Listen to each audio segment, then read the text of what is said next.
Oh, you like this one too.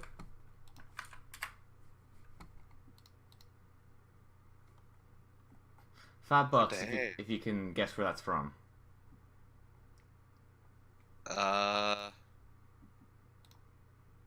Dragon Ball Z. Super wrong. Damn, what is it? That is Haku and Chihiro. Oh, okay. Because the title is Remember Chihiro.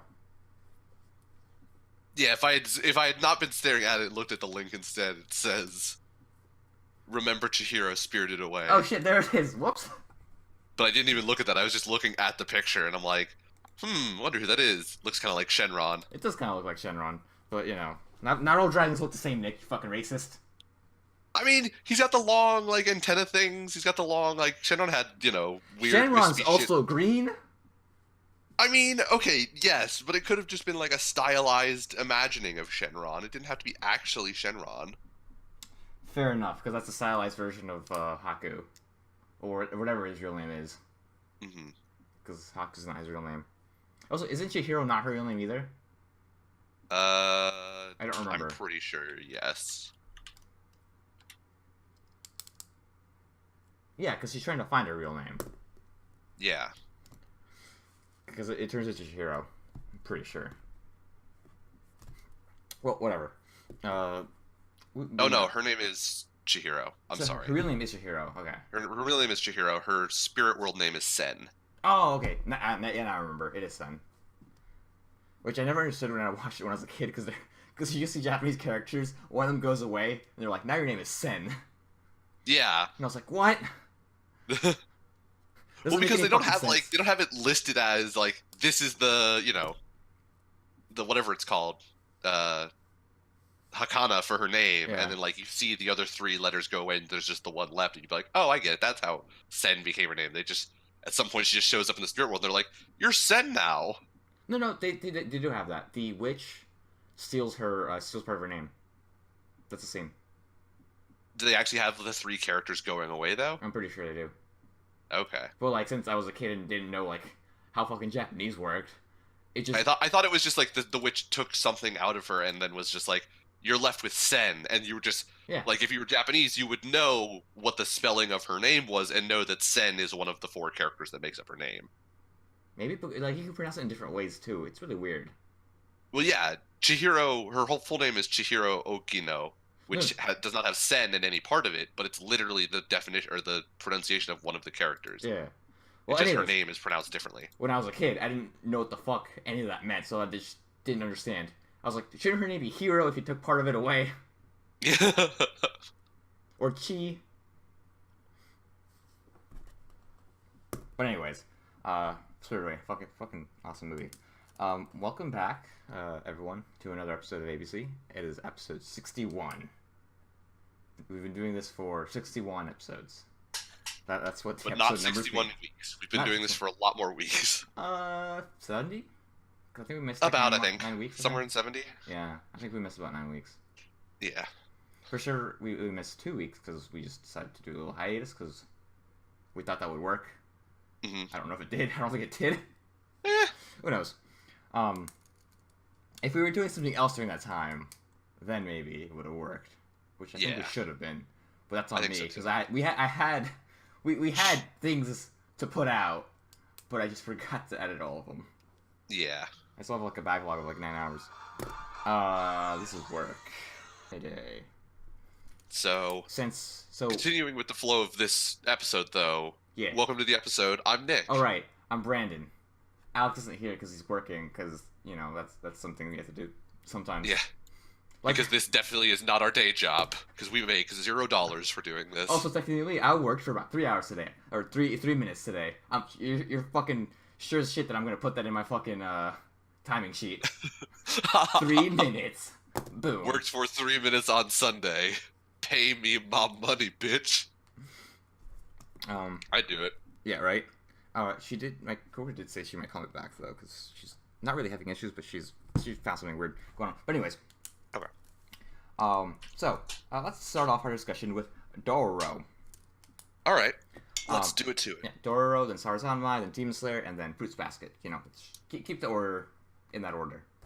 All right. Doro. I definitely think these new episodes have been a little bit worse, or at least not as good as the earlier ones. I feel like when there was the manga backing, it had more of like an emotion to it. And now these like past couple episodes have been like, they haven't been bad, but like it just wasn't as good as the first couple, I think. Yeah. And with this one, like we have that like 3-way battle type, more like 4-way ish, and then it becomes a 3-way because you have fucking the Shark Kid. You have Tohomaru. I finally remembered his name. I'm glad you did. I forgot. You have Itachi, and then you have Doro and Hyakumaru. And then at some point, Itachi and Hyakumaru and Doro will kind of become this little posse. Or Doro and Itachi kind of become their own little posse. And Hyakumaru's off fighting Tohomaru, and then the Shark guy's just kind of blowing shit up. Yeah. And it's all very chaotic. Not that chaotic's bad. Chaotic is good in some instances, but in just this case, it just kind of it just felt like they just had 4 different plot lines they wanted to at least converge. Yeah. And it got messy. It kind of just it lost its own structure. Yeah. It definitely got messy. So like usually in like chaotic episodes for, good better shows, there's still a structure to that chaos where like you can kind of follow it. In this one, like shit was just kind of happening. It was happening for at least some good reasons. Like for the Shark Kid, like we knew why he wanted to blow shit up is because he wanted to take revenge for his dead shark demon brothers. Sure, yeah, that makes sense. Family. Yeah, no, I guess that makes sense. Fucking Tohomaru is looking for Hyakumaru. All right, fuck it, that makes sense too.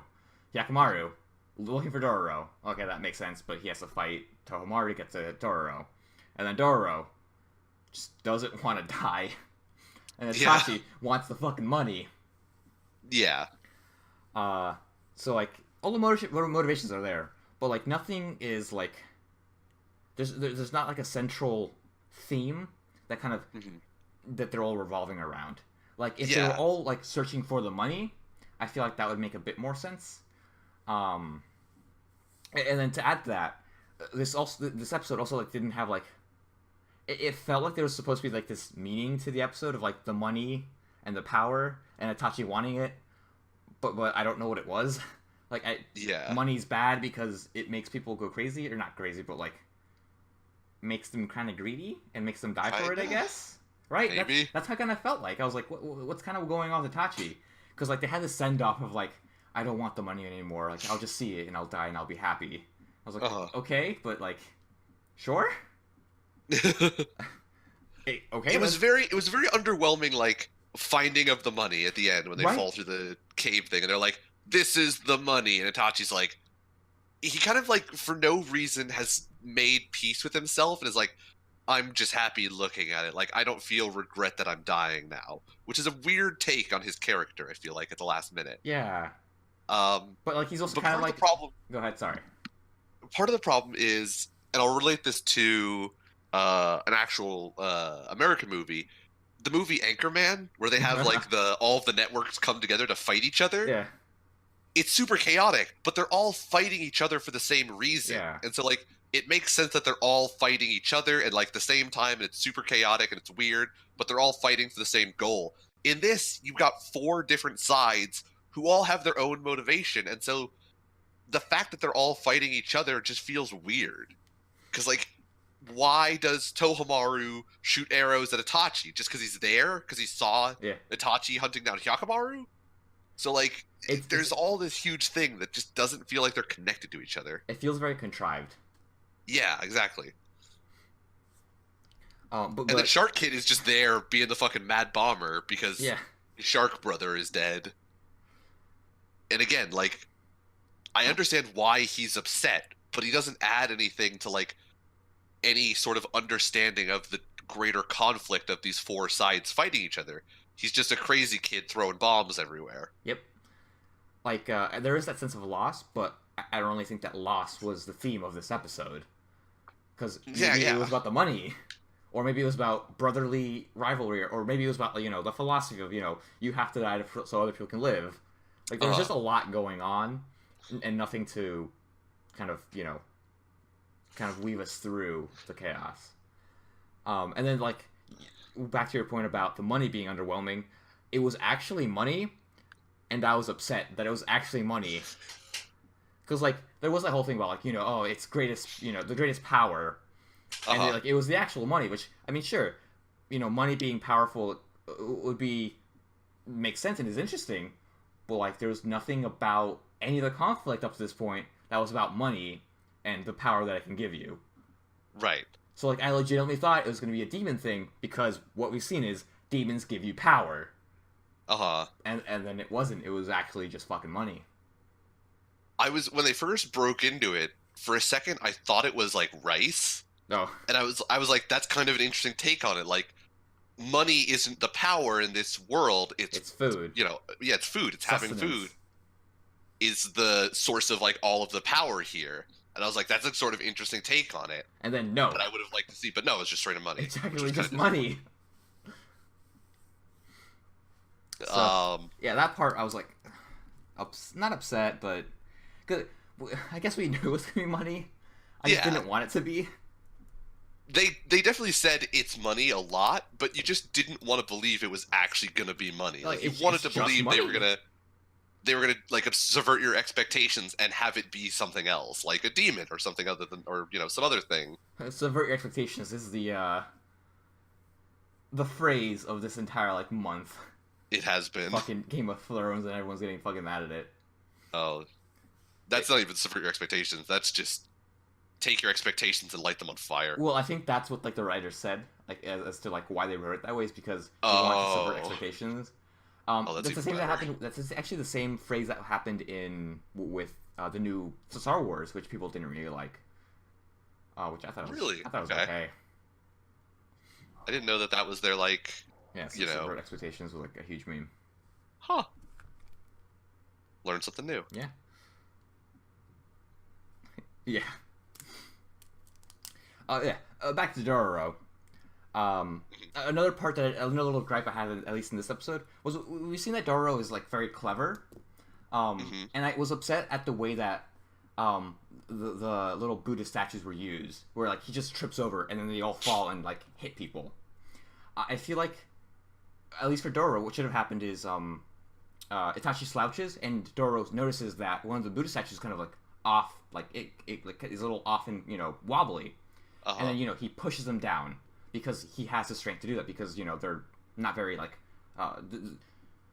stuck in its like hill. They're just wobbly and he can push them down. Is what I'm saying. He should notice that the statues are just kind of set on the hill. They're not set into the ground. Yeah.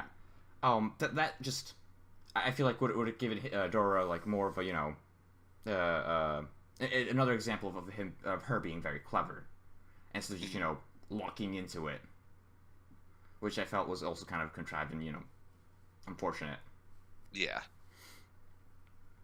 I am glad that they did have a moment of Dororo and Hyakkimaru sort of like reconciling at the very and end. Like reforming the team. Oh, well, not at the very end. At the very end, they have another little moment. But yeah, they do team back up, because he's like, I was looking for you, and Dororo's like, oh my god, I have a big brother.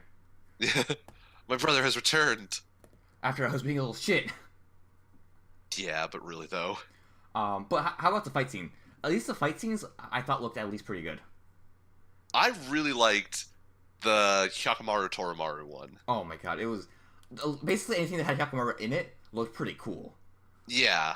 There were some shots that I thought were a little off, like there's one where he's like walking away from the camera, and like I think it's too close up because I didn't really know what was going on. But that was like really the only one that I was a little bit off put by. Everything else looked really cool. Like there's this one where he like flips over, I think, Tohomaru, and like they just start fucking clashing at each other, and it was so fucking awesome. Yeah, I think I know which one you're talking about. That one was really cool. I don't know if it's something that has started recently or has always been going on and I just noticed it, but I feel like this is a newer thing. Is that before we'd mentioned how like the background in a lot of shots was done in like a watercolor painted style. And I talked a little bit about Japanese art. Yeah. I feel like now everything is that style. Like the foreground is also that painted style. And I feel like it wasn't that way before. I don't know. Like before, like the foreground was actually like animated, but now it's all painted, and it's thrown me off. I could not tell you because I just haven't noticed it. I'll try to look out for that in the next coming episodes. Yeah, I may have to go back through before next week and look at some of the older episodes to see if I'm crazy or what. But I feel like there's been a slight like style change. Okay, it's entirely possible. Stranger things have happened. Uh-huh. A show starts off great and then it turns into absolute trash.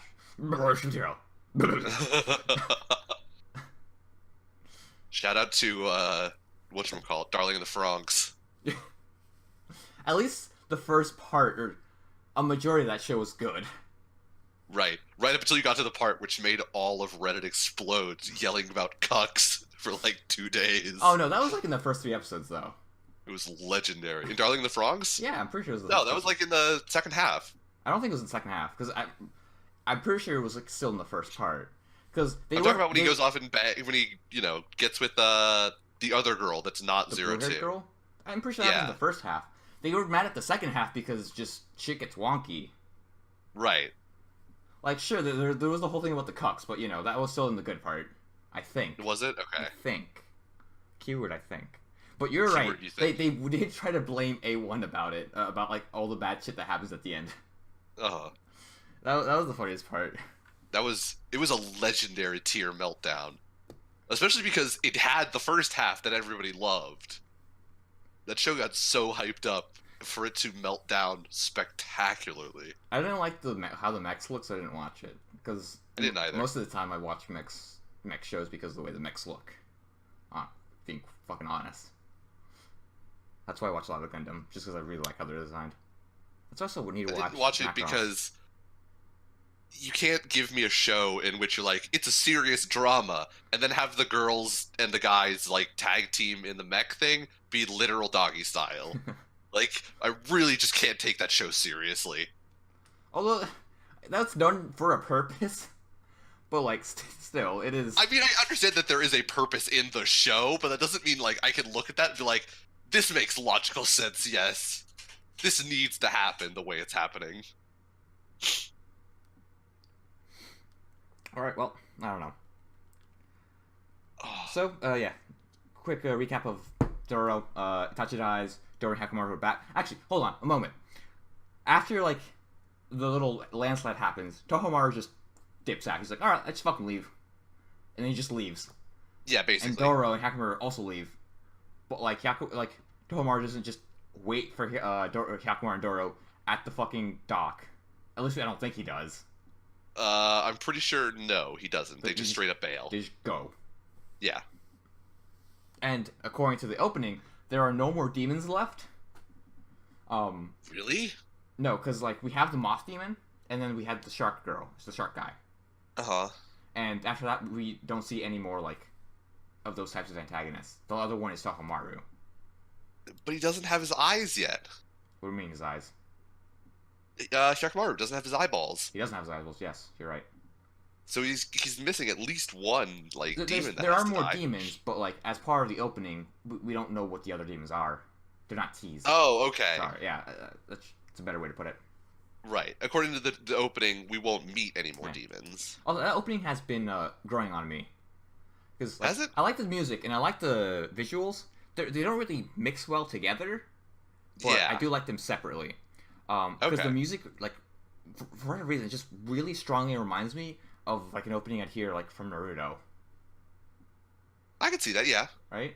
And, like, same thing with the visual style. Like, when the antagonists get, like, shown, it's very, like, typical shonen episode, like, typical shonen antagonist intro. At least to me. Okay, yeah. Which I really liked. When I noticed that, like, it sent me on a nostalgia trip, and maybe I kind of, like, want to watch Naruto again.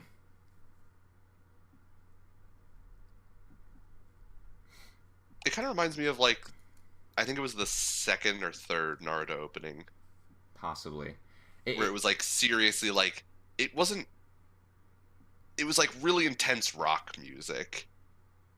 Some of them were like that. Well, I think it was for whichever opening was associated with the Chunin exams. Okay.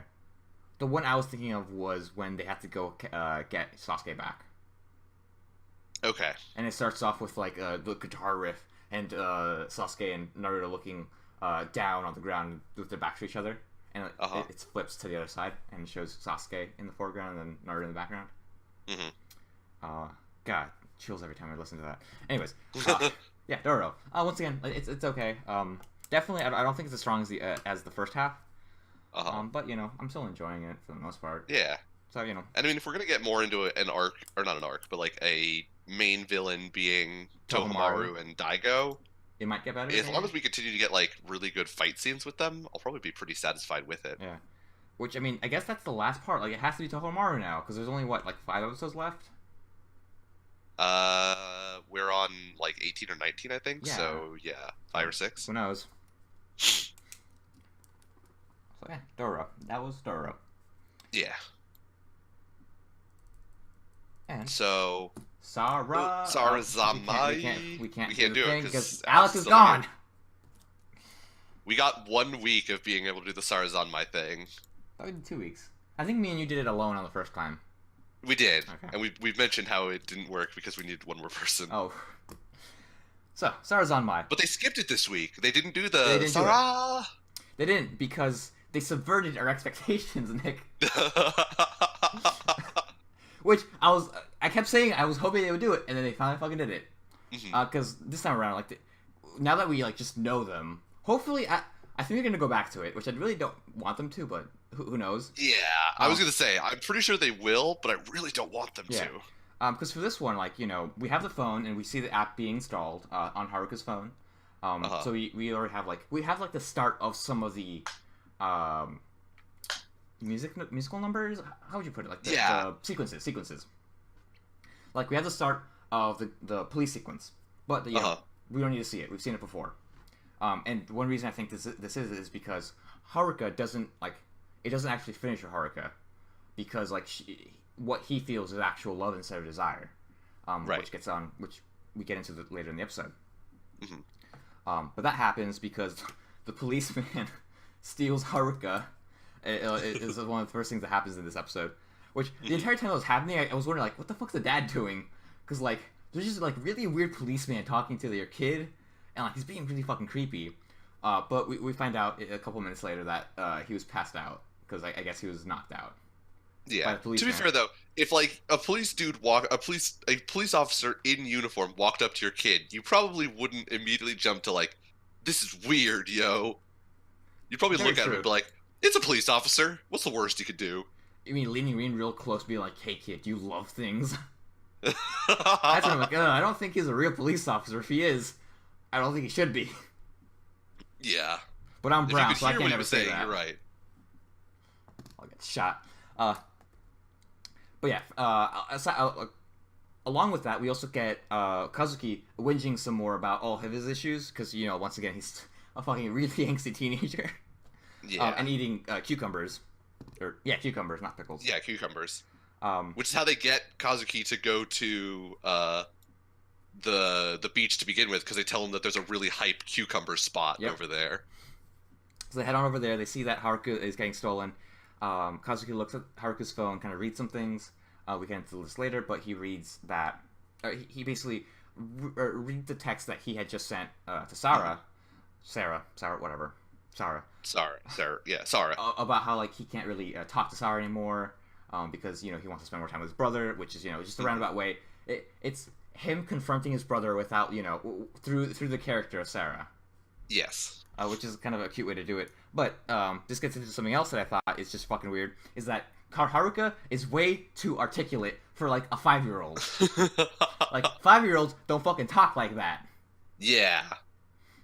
I mean, to be fair, there's a lot of shit in this world that doesn't make a lot of sense, so a 5-year-old being this articulate, I'm willing to let go at this point. But, like, that's actually something that happens, like, a lot of times in, like, just a lot of media, is that, like, just some kid will, like, give you like some kernel of wisdom.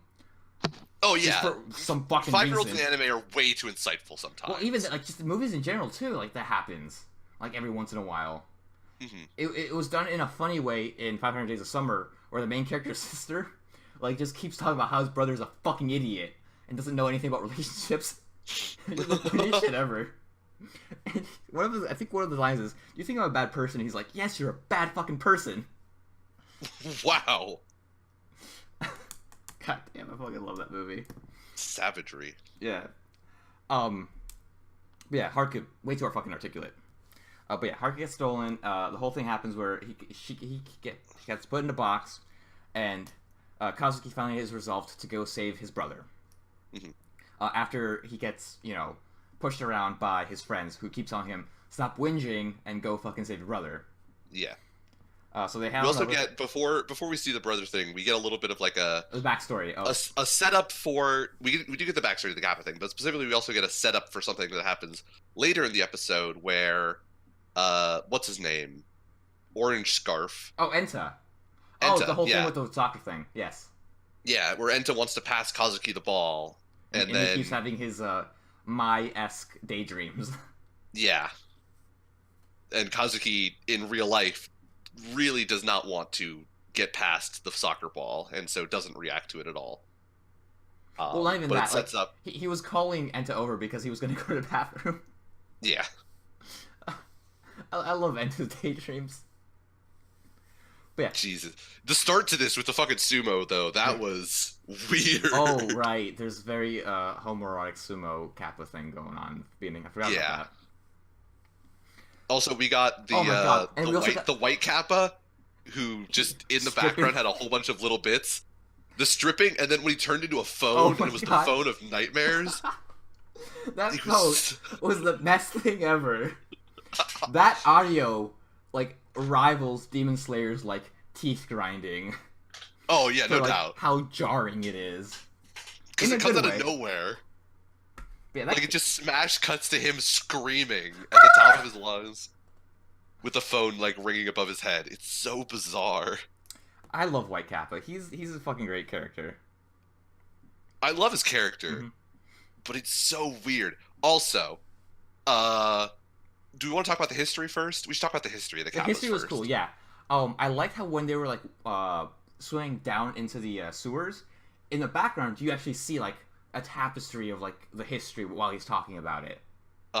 It's in a whole bunch of different art styles too. It was really cool. Historical art styles.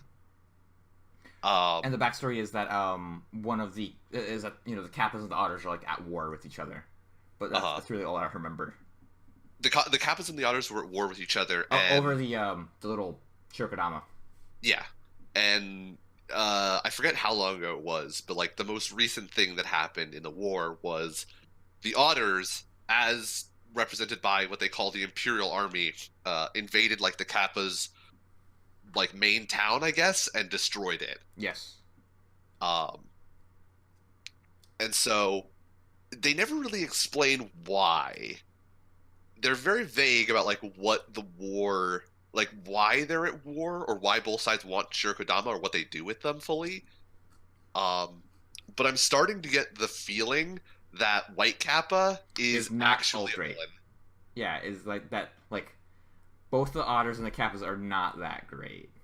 Right? Yeah. There's something I got that feeling where something was off about him the entire time.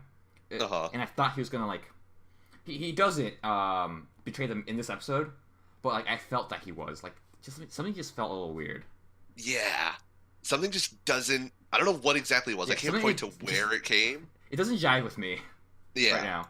Maybe we've just seen too many shows in which people get powers and then get betrayed by the thing that gave them the powers. Well, the QB or the fucking nightmare children from Sight. You're right. The only one where this is a Magical Schoolgirl show. Buzzword.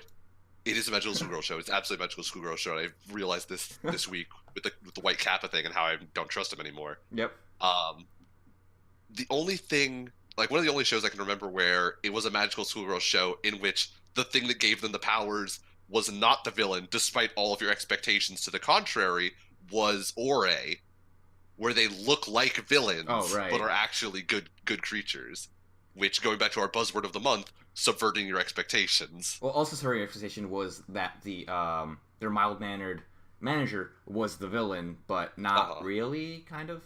I don't remember that. No, really. Okay, that show had a really weird ending. We're gonna say he was the villain because it ended in a very conflicting way. Yeah. Yeah, something's off about him. Yeah, something is off about the White Kappa. I agree. What might happen, I think, because my guess would be, at least the way I would want to go, is that the White Kappa is shown to be bad, but like he through learning about the boys, like decides to side with them instead, and like finally give them like the dish, because something about the dish I think is going on, because the dish gives you whatever wish you want, which once again coming back to the Kill QB thing. Yeah. Seriously. Yeah. Jesus Christ, this is actually Magic Schoolboy show. Oh yeah, no doubt. Yeah. I mean, the transformation sequences, the musical numbers, the going to a different world to fight a monster. Everybody, like the monsters they're fighting are actually dead people. I mean, this is absolutely a Magical Schoolgirl show right now. It's all hitting me at once right now. There is no doubt in my mind anymore. Yeah, it's definitely something about the dishes that like is what's gonna happen. So, I think I remember what it was. Okay, go ahead. It was that middle sequence where it gets real dark. Where Haruka's gonna, or not Haruki, but Kazuki is gonna kill himself. Oh.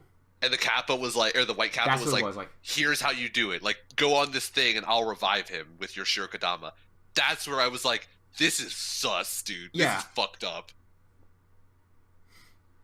Yeah, that was the point where I was like, something about this White Kappa is not right. Yeah. So they head down to the Otter's basically factory where everything's getting boxed up, which I'm pretty sure is like, it's supposed to be a reference to something about Amazon, because Amazon's been like a pretty prevalent thing for the most part. Well, not really anymore, but the whole boxes not thing really is still anymore. There. The whole boxes thing is still there, but it's not. It's less the Amazon company now. It might come back later. I think. I don't know. We'll see. I want to see what they do with it because it does seem interesting, at least to me. Right. It may end up being like the Amazon company is a front for the Otters. Exactly. Yeah. We'll see. With the whole thing with people trying to give people desires and shit, which might be a commentary on like consumerism. Well, I'm being serious about that though. It might be a commentary on consumerism. I mean, you're absolutely right. It might be. It would be a very weird tone shift for this show if it got like real, socio-political about it out of nowhere. I mean, I guess it's not that much yet. Yeah, it's pretty mild at this point. Yeah. They're gonna fight the capitalist pigs, Nick. That's gonna be okay with that. If it got real weird at the last couple episodes and real socio-political, I mean, it would be almost in par with this show of getting real weird about everything. But right when he's about to give up his life to save his brother, we find out that the brother doesn't actually die. He doesn't get sent with all the other boxes of desires, because the machine recognizes that whatever Haruka felt, it was love. So it gets rejected. So instead of just being boxed up for desires, it gets shredded and turned into some weird liquid thing. Yeah. So they get turned into glitter, which is apparently the representation of love for the Otters. Yeah, so now they have to go save Haruka from being fucking shredded, like actually fucking destroyed and killed. Yeah. And the way they do this is they go through a pipe, which looks fairly reminiscent of the water sequence, by the way. At least to me, is kind of what it felt like. Okay. It might just be because, it's just a tube of water in a tube of, like, a tube. Right. So it might be drawing conclusions where there really isn't any, like, sort of comparison to be made. But they all go there. They're wondering how to get Haruka safe. And the way that they try to figure it out is that they have to stop the hook from dropping her or him. God, I keep fucking fucking it up. Yeah, it's him. It's like the longish hair, and little kids all look the fucking same. Yeah. So and it's his voice. His voice is, I'm pretty sure, has a female voice actress behind it. Well, once again, like little kids all also sound the fucking same. They all sound like little girls. Yeah. Sorry, the White Kappa comes on and says, "You can use my supple body." And as soon as he says that, Io or Toy just grabs him and fucking kips it over to Enta, and he's like, "Yo, Enta, pass it over to fucking what's his face." In a moment before this is that Enta gives Kazuki back his little anklet. After he finds out that Haruka had kept it the entire time. So Enta then passes it over to Kazuki, and Kazuki finally, for the first time in a while, we actually see him, kick the ball that Enta passed to him. that isn't a flashback. So he kicks the ball, it kicks on Haruka's box over, and then the little capo unit just grabs him and paraglides him all the way back to safety. And from there on, and we also get a little, like, while they're running through the pipes, we get a little flashback to Haruka and Kazuki's mom. Yes, which I think that may have happened earlier than we thought. Cause like I think so. Cause like he mentions that right after that's when he gives up his anklet, which I think we're supposed to assume happens fairly recently. I think so. But like, I still don't really know what the fuck is going on when. Right. So like, and like with how handy-capable their house is, you feel like he's been in the wheelchair for a long time. Yeah. But with how like old he looked in that flashback, and when Kazuki gave up his anklet thing, it feels like it wasn't like that maybe long a week ago, or two ago. Which, if that's true, Haruka should look like a fucking mess still. Yeah. I mean, even if it was like a couple months ago, he definitely should not have like all of the stuff fucking installed scars. in his house. Yeah. Yeah. Well, that could happen. Japanese healthcare might be better than ours. I mean, Japanese healthcare might be better than ours, but like you still have to install like a fuck ton of stuff because I mean they had like they had a ramp in their house with a hold bar to like go up and down stairs and shit. Oh, I mean their house was super handy capable. Okay, I don't remember that. I just remember the bed, which they could have had always, and like the bar in the bathroom, which it's a bar, you can just fucking slot it in. Right. But I in the not this episode, but the last episode where we see more of the house, you see like a little ramp in their front like entryway. Which reminds me, I have to get rid of my fucking stair. Your stair lift. Yeah, it's still there. It's probably not that hard to uninstall, realistically. It's probably not, but where am I going to dump it? Exactly. Yeah, that's the problem. Well, you could just drive to the actual dump and dump it. But like it's. I guess if it might be in segments. I doubt it's just one giant beam. Oh yeah, I really doubt that's one giant beam. Maybe I'll try that. I'll check that out. They get to safety, and then the episode ends with them all grouped up around the little alleyway. And then we also get the speed cut of they defeat the Kappa zombie from last week. Yes, they do that. Like a 5-second scene. I thought, okay. I was wondering like what that meant because I just thought the ghosts just died on their own. No, they go in there. I'm pretty sure they go in there and do it. Yeah, because I think we do see them like just jump up for a little bit and then it just cuts away. Yeah. Okay. But that happens and then they go back and finally in their human form, Kazuki just thanks his friends for being there for him, and that's where it ends. And then you start the ending, which once again the ending is really nice. I fucking love it. I do love the ending. So fucking nice. And then there's a little like post-credit scene that I have no idea if it's reality or not. With the policeman, right? Yeah, the policeman, and what I assume is the White Kappa. Yeah. In like semi-human form. Possibly. It's supposed to be a thing. I think it happened in like the Kappa world, though. Okay. Yeah. Because like. It again lends itself to the White Kappa is actually going to be the villain thing. Yeah. Because like, all I remember is that part of it is like some darkness thing with eyes like shoots out of his body. Yeah. So it's gonna be we're in for some interesting story, I think, at some point. Do you want to make a wish, little girl?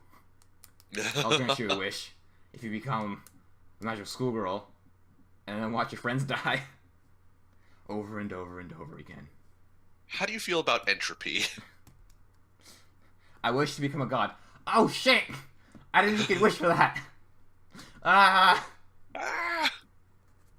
Modern problems require modern solutions. I wish you never existed. Fuck. Nobody's ever wished that before. So I fucking love their stupid fucking explanation of that. Is that like her wish like built up over time because fucking what's her face kept going back in time to save her. Oh yeah. So like because time kept getting reset, and so like the wish power just sort of existed in liminal space until it got resolved. Yeah. So like her wish power, like her wishing to become a god, worked. But, right. like, it's dependent on their, like, the quote-unquote wish power. It's sort of, it's like a weird way of thinking about it, of like, you wish to become a god, and then I went back in time, but your wish is still there somehow, and like, it's the same you, but a different world. So like, the wishes shouldn't overlap, but they do for some reason, and it adds to it. Okay. It's all very like obscure as to why it works. That they don't really explain like how the one creature granting the wish can somehow add to the same creature granting the wish in a different timeline. No, it wasn't that creature. It was specifically Madoka was the one with the power. Oh, it's built up in her, not the. Not in QB. QB like uses the power, I think. Oh, okay. I mean, even still though, like it's Madoka's power across multiple timelines, but it's still all Madoka's power. So you shouldn't be able to like build upon Madoka's power in one timeline with Madoka's power in a second timeline without having some like feedback problem there. Dude, I don't fucking know. It's fucking time travel. It's always stupid. Maybe like the time.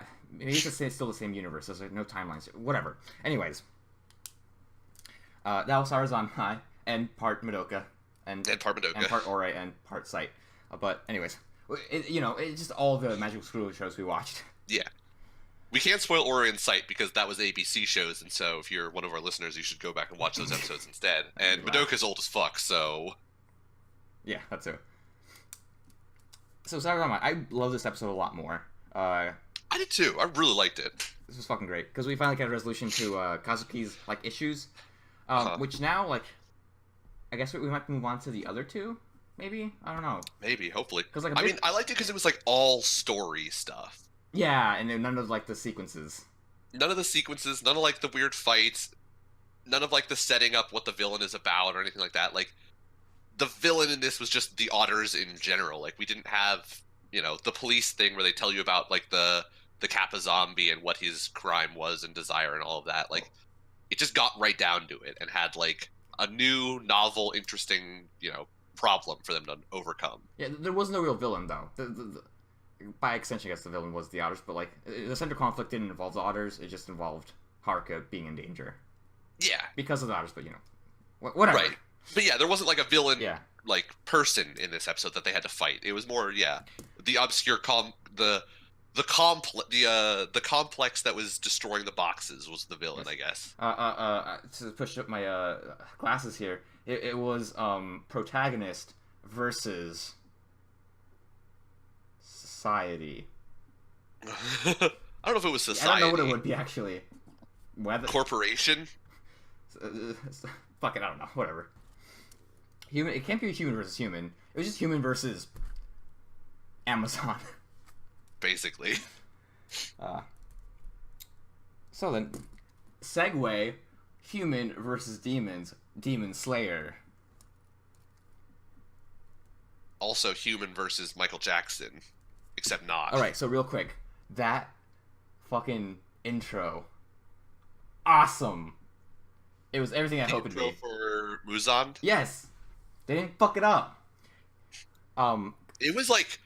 He was so menacing. Tense, yeah. Like, despite the fact that he didn't really, like, make a lot of facial expressions, like, he just had that one face, and that was fucking, like, anger, I guess? Right. Like, it was very intense. Just a very intense stare. Right. And, like, the way he just fucking, like, makes someone a zombie, like, in front of his fucking wife without her noticing was just, like, evil. He's so cool. I think that was, like, the weirdest part, though, was that he had a human family, and it created this conflict of, like, what the fuck is with the human family? Like, are they going to be a thing moving forward? Do we have to deal with them? Yeah. Like, because, like, for Tanjiro, like, he does hate demons, and he really hates Muzan, but, like, he still, like, is very empathetic. So him finding that out, like, is a very strong, like, opposition for Tanjiro specifically, because we know he's such a, like, an empathetic person. Uh-huh. So, like, normally, I guess, you can say, like, oh, he's just evil, you can still kill him, but, like, he still doesn't, like, want to hurt somebody else by proxy. Yeah. Which is very interesting, and I really like that they're doing it. It's that little twist of him having a human family was awesome. God, he's gonna be such a fucking cool villain, I think. It's gonna be intense, dude. If her name's not Anne, I'm gonna be upset. If whose name isn't Anne? His wife. Is Anne? Okay. Annie. Sorry, Annie. Oh, okay. From the song Smooth Criminal. Yeah. But yeah, that whole fedora and his like face, it's very Michael Jackson-esque. I can't stop mentioning it enough. But yeah, back to like the rest of the stuff. Aside from Muzan being an absolute fucking baller. I can't fucking wait. Something else that I noticed in this episode. Well, you can get into it a little bit later, but it's about the technology of the show. Where like I wasn't really sure when it was happening, but anyways, episode starts off with the ending of the three little demons thing, where Tanjiro and Nezuko are fighting the three demons. Nezuko protects. Tanjiro decides to have Nezuko protect the unconscious girl and the guy against one of the little demons, as he goes into the swamp to fight the other two. And it's a quick little fight of him just beating the shit out of him. There's not much else that happens. He does ask who Muzan is, and he sees like the fear in the demon he was fighting. Do we get the demon's name? I don't think we do. I don't think we do. Let's call him Horn Demon. So he just smells and just feels the fear that the Horn Demon had. And like we can even see we see a flashback of Horn Demon like becoming a demon from Muzan. He's like just telling him, "Don't ever tell anybody who I am, because I will know." Right. God, that's fucking. And you believe it too. Yeah. Is the craziest thing. It's like you genuinely believe Muzan will know somehow. Like he's just that fucking menacing. He's fucking awesome. Yeah. And like he's just paralyzed with fear. And then he's also like trying to grow back his arms and punch Nezuko, and then he just cuts him down. Right. He basically just commits suicide. He just dives forward and gets his head cut off. Tanjiro is upset by this because he doesn't find out anything about Muzan. He's annoyed. The crow comes by and says, "Hey, go to Tokyo. You've got another mission." And he leaves the guy a small little parting, I guess, gift. It's the little headband, the little headband that or the ribbon the hair ribbon, the hair ribbon that Horn Demon collected after he killed his fiance. He just gives it to him, and he's like, "Oh, you don't know how I feel," and he's like, "Kind of do," and he just says goodbye. And he sees something I really like. He sees Tanjiro's hands, and like they're all still fucked up from all like the training and shit. Yeah. And then he apologizes, and then they go on their way. Which this would be a bad situation for him, because people might now think he's the murderer, because like there's just something magical with him, and he's got all the little things from all the girls. Yeah, and he has to try and convince other people that it was a demon. The whole time. Yeah. But like I don't think we're supposed to think about that. I don't think so either. I really think they were, they kind of leave it open, and we're supposed to assume, like, it all ends well, and he returns everybody's hair clip, and everybody believes it. I mean, it doesn't really end that well for him. He's just still, his fiancé still died. I mean, yeah, it ends as well as it could in this situation. So, Nezuko and Tanjiro go to Tokyo, where we finally see. So, we did see, like, electrical, like, beams and stuff. Which always made me wonder, like, when is this fucking going on? And we can actually see Tokyo now, and it's like basically like a city. Like it is like a modernizing city. So I think it's like late 1800s, early 1900s. I think. I don't really know. They had a cable car. I don't know when cable cars got invented, but I remember they had a cable car. So I feel like that's like 1900s. Yeah, so like early 1900s. At least 1900s then, right? I think so. Okay. Because like I do remember seeing pictures of cable cars, and like those were some of like the first pictures that were taken. So possibly, but like cable cars are also like somewhat like similar to trains, so like it's possible they were like 1800s. You're right. Maybe it was. I don't know. It's so hard to say. But like this is happening like more modern than I thought it would be. Right. Yeah. Just because like I definitely thought it was going to be like the 1500s or 1600s right, or something. Like medievalish, like closer to colonial times. Yeah, definitely way before any like foreign power got involved in Japan kind of thing. But this is definitely like post, meeting with America and Britain and all that shit. Yeah. And then we see like a little fish out of water situation where Tanjiro's very out of his element in the big bustling city because he lived all his life in the mountains. He goes to get some udon to eat because he's hungry, and then that's when he smells it. The smelly smell. Well, that smells smelly. Muzan. And he goes to get Muzan, and we already talked about that. How Muzan's intro is fucking legit. Unlike the intro for Killer Queen from Diamonds Unbreakable, which was really cool and then fucking stupid. You will never let that go. I will never let that go. I will never let that fucking shit from Lord of the Rings go. The Hobbit go. Ugh. So, do you just object with the way that Killer Queen looked, or was it specifically that it ended with that? The way it looked, honestly. That final shot did not look good. And the shot before looked fucking fantastic. Like, the shadow on Killer Queen and just how menacing and, like, overpowering it looks was really cool. And then you just kind of get, like, this really... just... It looked like Super Boo. Yeah. It looked like Super Boo from, like, 10 miles away. Yeah. With way less definition, yeah. It just did not look that great. Like, if... I guess I also, like, with it ending with that shot. Because I feel like ending with the very kind of shadowish form would have been better, just because, like I said, it just does look very overpowering. Right. Something. But I mean, I kind of go like, he always had the idea that Killer Queen was going to look that way. So unless you wanted him to like completely redesign Killer Queen because it looked awful, you were always going to get the reveal that Killer Queen wasn't this like shadowy, overpowering figure. No, I love the way Killer Queen looks. Okay. It's just that shot. One, didn't look good. Oh, it's just that specific shot was particularly bad? Particularly bad. And two, I just thought just him looking overpowering was just a really cool way to send it off. Into the next episode. Because, like, I do like Killer Queen's design. It has like a very kind of like... He kind of reminds me of Hitmonchan. He's like a very, like, boxer-type kind of form. Uh-huh. He kind of looks like a cat. So, like, it's weird, but I do like it. Okay. All right. Yeah. I can respect that. But yeah. The only way I can describe Muzan is, like, very just menacing. He is, so far, like, a very cool villain, I think, and I can't wait till we see more of him.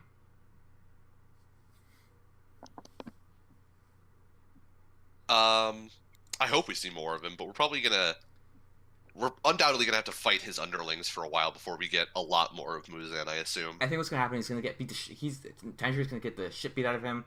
Somehow he's gonna get saved.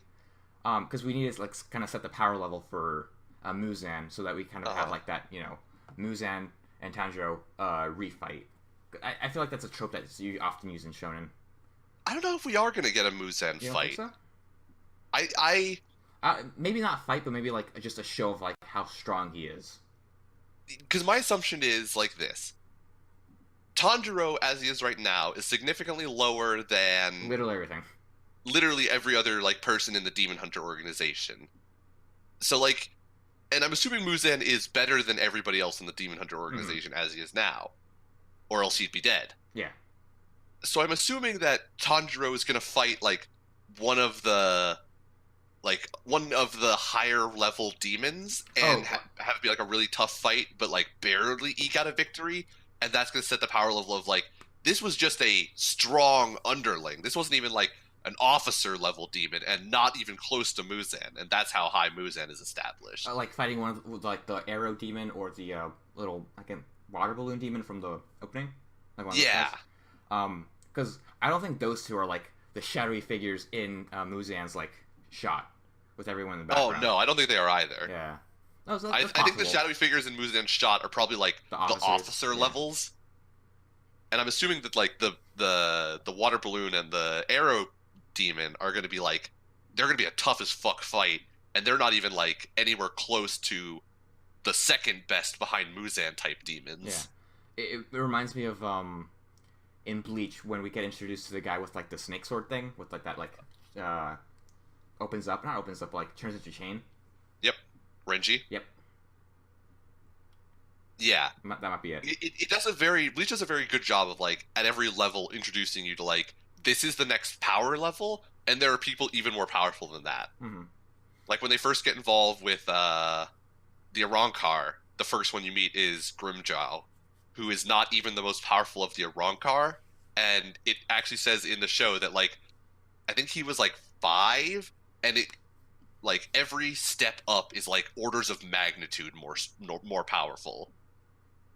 So it kind of establishes like pretty early on with like Ichigo getting his ass kicked by Grimjow, like it's only going to get way worse from here. Okay. But something to mention about how Nezuko got her powers. The Horn Demon mentions that he has a line. It looks like she got a lot of blood from him. So it seems that like Muzan can give people blood and turn them into demons, which is weird. I feel like he'd just be eating them. But like, why didn't he eat Nezuko? So I guess I'm this is a assuming question that, like, that might get answered later. Right. But like, that's something I was just wondering about. I assume we haven't seen any other demon make a demon yet. I think only so maybe Muzan it's can? like one of those things you can only do at like, you know, a certain power level as a demon, essentially. Okay. So like Muzan is one of the few demons who can create new demons. Mm-hmm. So maybe that's just like what he does is he kind of goes around and like creates his demon army. But like, so I guess what might happen, is that like he will basically beat the shit out of someone, and if they live, they become a demon. If they don't, well, fuck them. Right. Yeah, okay. That was the thing in something. If you live, you get to be, you get to get transformed, and if you die, well then, fuck you. Yeah, it happens in a lot of things, but I was trying to think of a specific example. I don't know. I couldn't say. Oh my god. Like, it's in my mind, like, I see pictures of it, but I don't know what it is. The numbers, Mason. What do they mean? Okay, give me a minute. Maybe, I'll try to tease this out. I gotta have a brain blast. Brain blast. Do you need silence while you have your thing, or can I talk? Give me some silence. Fuck, I don't know. Whatever. I give up. Alright. Do you want to talk about something? No. Oh, okay. I was going to talk about the numbers, Mason, Yeah. and stuff about that. That was Demon Slayer. Animation still fucking kick ass. We get some shots where, you know, he's kind of CGI walking around, but, you know, whatever. At least everything else looks good. Unlike, Right. did I say Silence of They the use Lambs? the CGI sparingly enough that, like, Yeah. I'm okay with it. Because, like, it's usually just, like, somebody walking somewhere, like, off into the distance. Walking off, usually shots of him from the back. Yeah. Is what I've seen most of the time. But, like, those hand animated shots look so fucking nice. They do. But, I mean, like, Although, it's always, like, him walking somewhere shots Yeah. that are, like, CGI, so I'm okay with it. It's, like, whatever. There was, like, a great CGI shot, which was him going through, which is, I think, this time around, where he has a flashback in the swamp, where he's, like, running through the obstacle course again. I think that was all CGI, even, like, him. And it just looks so fucking cool. Because it's just so fluid. The dynamic camera following him around and weaving through the trees. Very awesome. Great way to use CGI. But back to this Demon Slayer. I can't wait for the next episode. It's gonna be awesome. Yeah. Absolutely awesome. I just can't wait for the next, like, demon fight, because I'm assuming it's only going to get, like, Fucking more crazier. high stakes from here. Yeah. I can't wait to see what the Black Sword does. I don't know if we're going to, like, find out anytime soon. I mean, I really feel like it's going to be, like, a post... In classic shonen tropes, there has to be, like, a get your ass kicked, like, power-up training moment, and then you get, like, the first-level secret power kind of thing.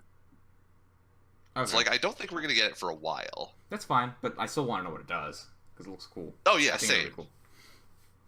So do you... But I think he has to lose something first, Yeah. I feel like. Nezuko. Nezuko's not gonna die. I don't think she's gonna die. I don't think Nezuko's going to die. I do want her to get demon powers, though, because right now I feel like she's not really a character. She's kind of there.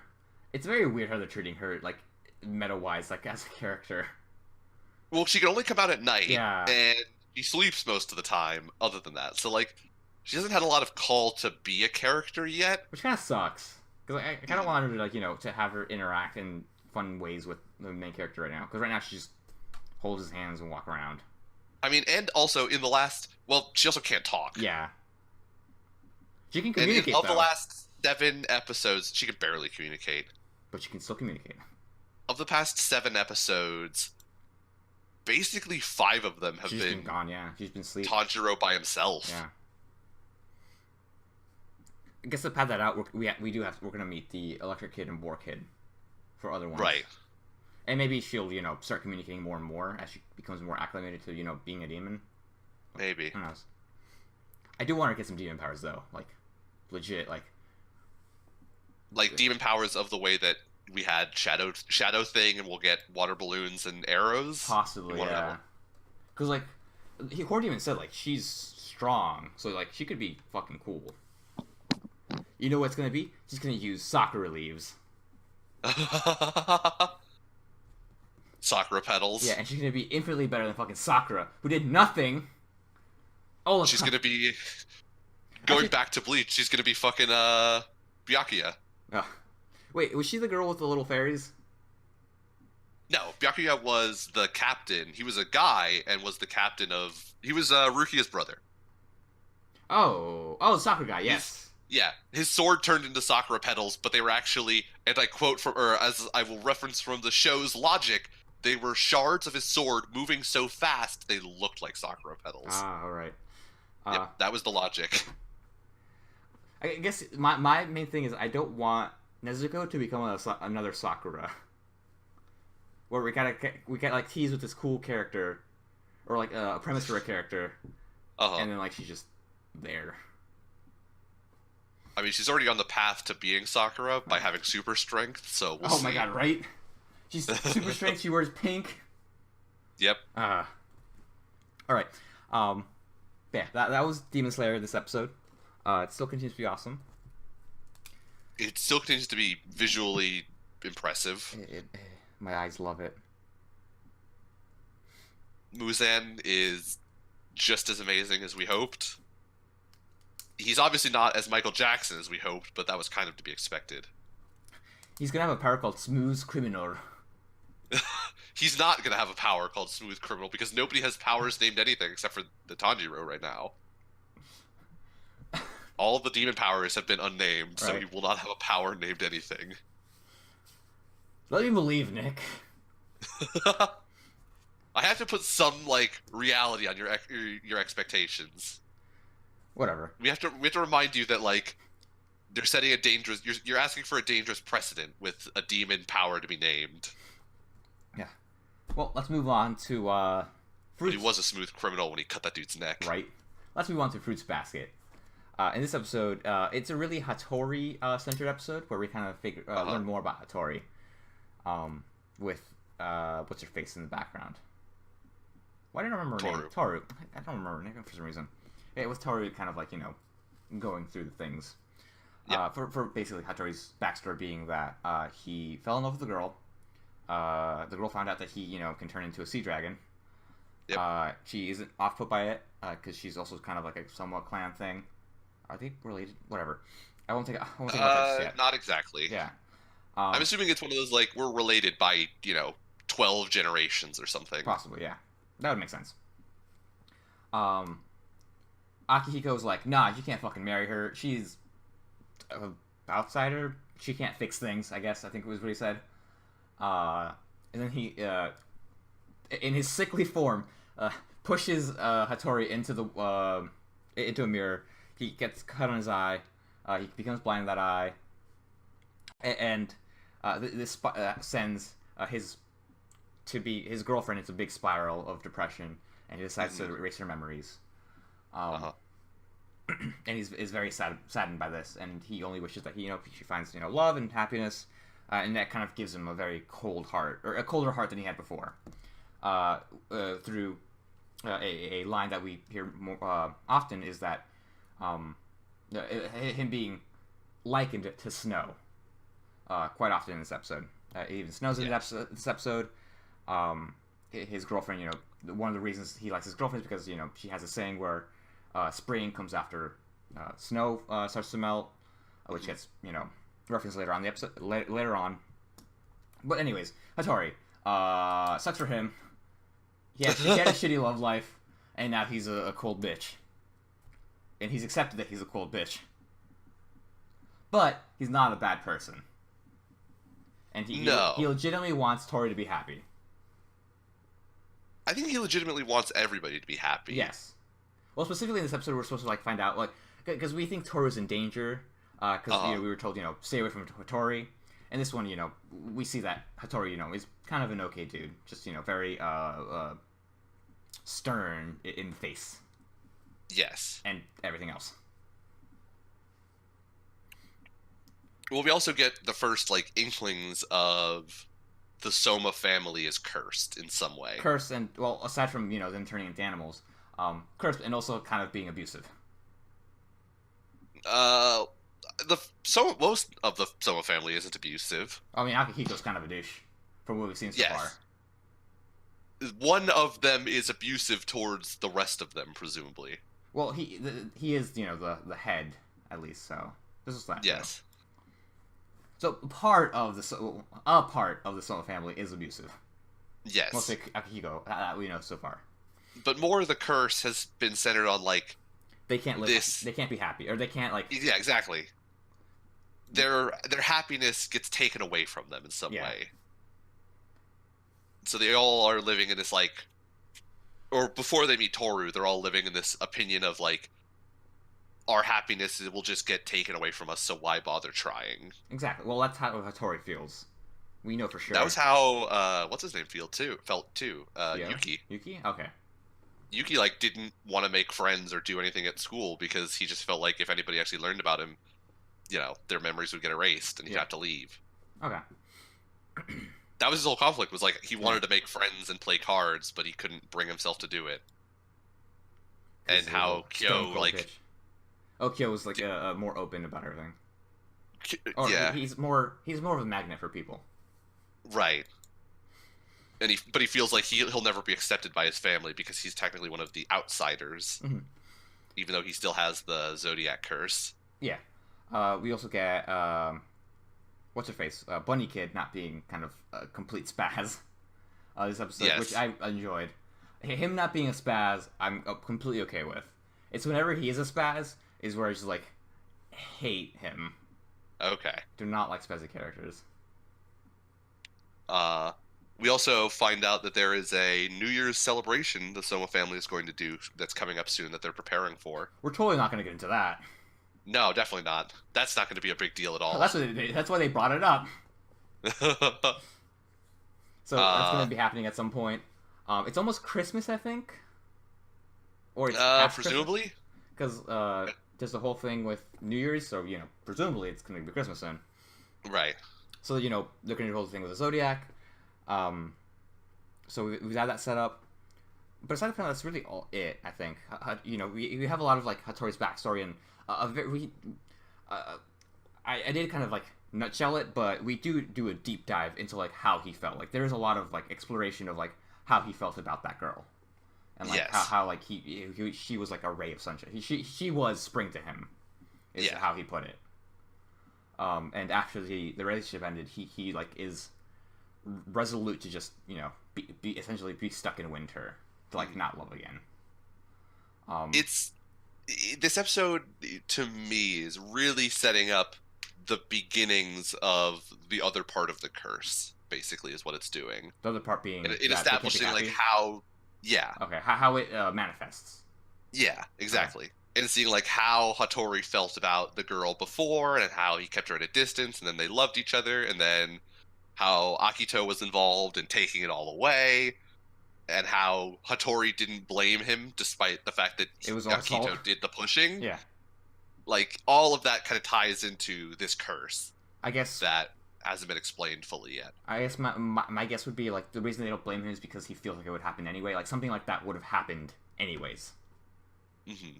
So might as well happen now instead of later. Maybe that's my theory. That's my guess. Yeah, it's a good theory. It's a good guess based on what we've seen so far, I think. But we also get that Toru is kind of special-ish.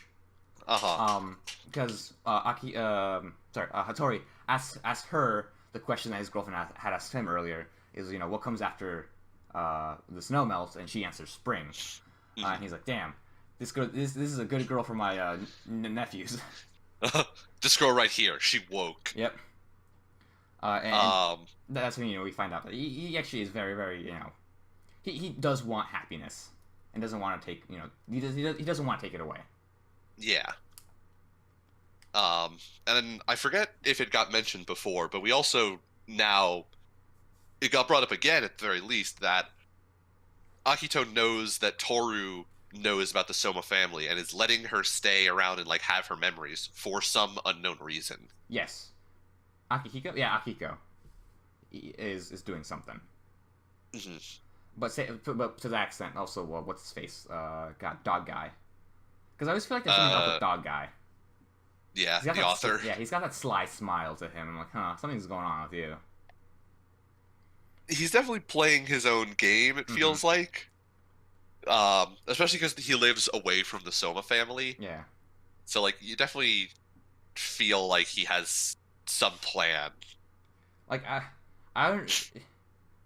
can't tell if I'm, concerned about it, or if he's, he is playing his own game, but, ultimately he doesn't want bad things to happen. I'm just trying to figure out what's good. Trying to tease it out from what I've seen so far. Because right now, he's kind of a cool dude. So, yeah. I don't see him doing anything bad at some point. Mm-hmm. Even then, most of the characters in the show, aren't bad people. We've seen through and through, they're all, okay people. They've had their issues, and they're dealing it in their own way. Same thing with Akihiko. Even though we've seen that he's a giant douche, we're probably going to find out later that he, is doing things for a reason. He did push that guy into a mirror. He did, yes. I'm not saying that's good. But, he is also dealing with his own issues, which he may not be dealing with in a correct way. A constructive manner. Yeah. Yeah. So, undoubtedly, with our New Year's celebration coming around the corner, what's going to happen? What could possibly go wrong at something like that when all of the Soma family will be there? Is Akihiko going to meet Toru finally? For the first time, not. For the last time. So there's that going on. Yeah. This episode was the worst episode because it didn't have the friends. I love the friends. They're fucking awesome. Toru's friends? Yeah. I feel like we get more of them at some point, but I don't remember when. Yes. This makes me happy. I remember Waves Girl having more of a thing? More screen time in the I love Waves Girl. Yes. But I don't remember where she starts to show up again. This is perfect. Just give me a black-haired girl with emotional issues, and I'm on it. I remember her going on and on about people's waves. Not on and on in a bad way, but I just remember her being more of a character at some point. So okay. You can look forward to the friends reappearing for more time, I believe. Okay. That's good. I definitely do like them. It's a very wholesome friendship they have. Yeah. Undoubtedly, it will come more into play with all of Toru's backstory, is what I think it's going to happen. When things get sad. When things get awful, and we get to learn about the hat. Oh, right, the hat. Yeah. It's totally not Kyo's. Never, it couldn't be.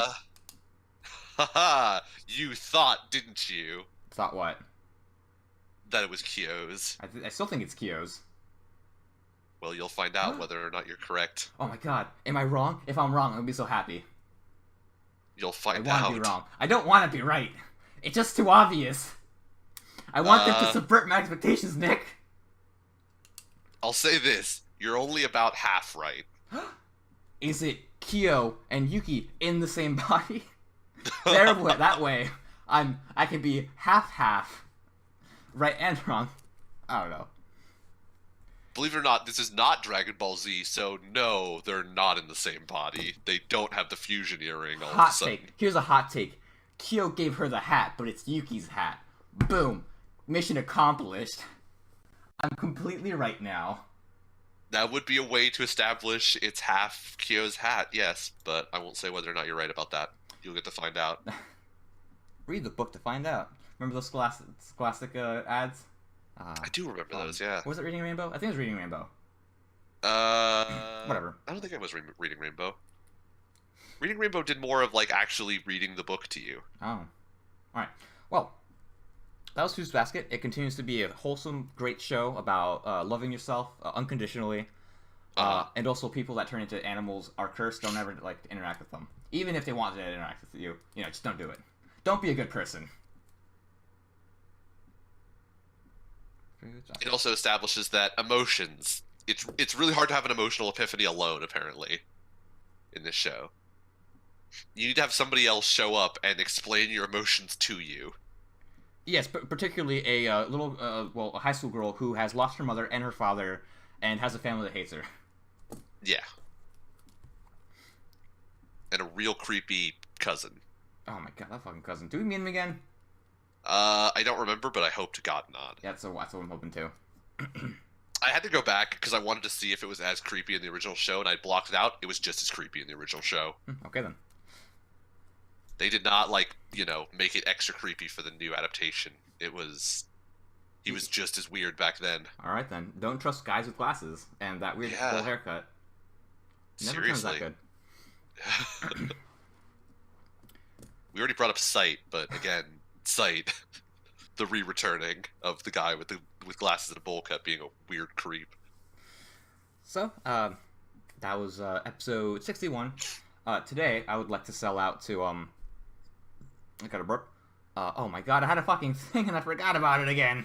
Nick, you choose something. I'll have to try to remember what it was. I'm going to sell out to the concept of sawgrass, which Brandon probably has never experienced because it's only something that grows. Well, it's specifically something that grows in the American South. It doesn't grow in Virginia where we live. Hence, not being white. Right.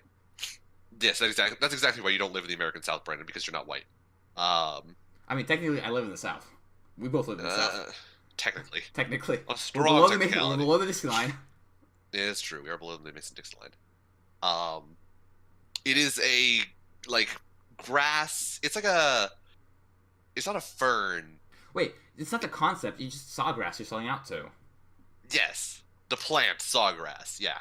That I'm selling out to. Which is a... I can't think of what the name of them are called, but it's a long, thin, shrub type thing, essentially. Okay. That the... Not leaves, but the long, thin pieces of grass... Stems? Yeah, basically. Toothpicks? Basically. Okay. They grow out in these one side of them is not super sharp in it's not razor blade sharp, but it's sharp enough to cut yourself on, hence the name sawgrass. Nope, that makes sense. Which means that if you're an idiot like I was at, 5 years old and you grab a whole handful and then pull straight down, it cuts not massive lines through your hands, but it's slightly worse than paper cuts, which if you've ever had a paper cut, hurt like a motherfucker. So when you grab a whole handful and pull straight down, it means you end up with about a dozen paper cuts across both of your palms. And of course they all then bleed a little bit, which means your hands are covered in blood. So it looks horrifying to a 5-year-old. So thanks, Sawgrass, for giving me nightmares. God, fucking paper cuts, they just sting so much. It was awful. It felt like I had destroyed my hands, because it was the pain of, I basically just grabbed a handful of razor blades and pulled straight down and cut, massive chunks out of my hands. Thankfully, it wasn't that bad, but it felt that bad. Alright, well, I would like to talk to Game of Thrones for absolutely shitting the fucking bed. After a 5-year run of, everyone fucking loving it, it just went, or 6 years. Sorry, 7, 8, 7, 8, apparently were awful seasons. People are not happy for the ending. I say this mostly because Attack on Titan has only been getting better, and I've just been so fucking happy. While everyone else is, bawling that their favorite show is becoming absolute garbage, I'm just fuck that. Attack on Titan, still fucking awesome. Wow. I've also only been keeping up by... Actually, I haven't even watched more than 2 seasons. I've only been keeping up because of our free folk and all the memes they post. You've been keeping up with what, Game of Thrones? Yeah, by proxy. I've only been keeping up by looking at memes. Okay. So, like, I know what happens, but I've actually never watched anything. Alright, I can respect that. And at this point, I really don't have, like, a want to. Yeah. I think, for the most part, it gets memed to death enough that you basically don't need to watch an episode of it. Because, like, everything, every single plot point, like, has a meme for it. If anything, I might read through it again, because I did like reading the books. The books were really cool. Yeah. I might read through it. I will almost certainly read the books should they ever come out. Maybe someday. Maybe someday. I got baited by Google like a week ago. There was on the recommended news articles I got, there was like a news article that was George R. R. Martin has a status update gives a status update on Words of Winter in his most recent interview. And I was like, oh, interesting. Maybe he has like the 5th time it's going to get a release date that he definitely won't hold himself to. And I looked at it, and it was the update on Words of Winter was he's still writing it. And I'm like, fuck you, Google. This isn't an update. This is bullshit. I thought it was the Winds of Winter. I think you're right. Okay. Well, like I said, this has been episode 61, and I have been Brandon. I'm still Nick. And thank you for listening.